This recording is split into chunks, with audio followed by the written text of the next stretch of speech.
So this video is going to cover multiple things at one time. We have a foundation that was just recently put in, sitting on footings, and then they're started on the underground plumbing, or groundworks as some people call it.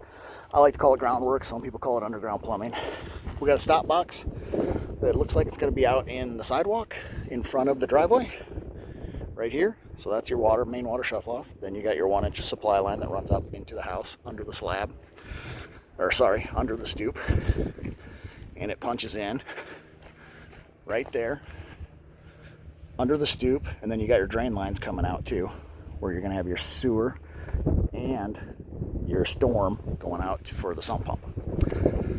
So the rest of the foundation is already dug out. We'll get into that real quick, and you can see the overdig. So there's already perimeter tile all the way around the outside of this, and that is going to tie into the interior of the foundation on the inside of the footings.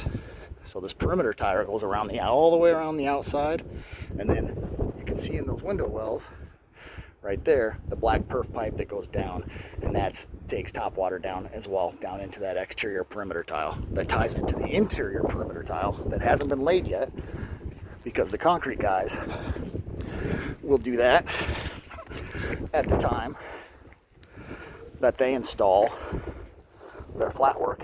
When they pour the floor, they're going to put the perimeter tile in, and you can see the groundworks plumbing is in. So drain lines stubbed up, water line, and then over there in the footing, right there, is where you can see the perimeter tile punching through from the outside, and it'll tie to that interconnected to the inside perimeter tile, which will run all the way over, all the way around the foundation and into this sump pit. Then that's taken up and ejected out into that trench that we just saw right there to the storm line. So that's kind of the inner workings of the superhighway to get rid of rainwater and collection water.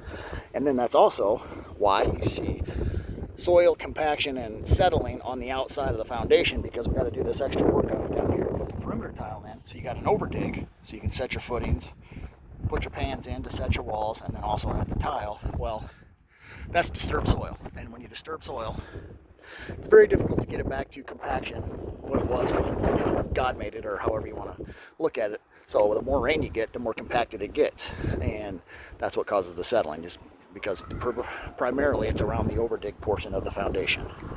Hope that explains things a little better.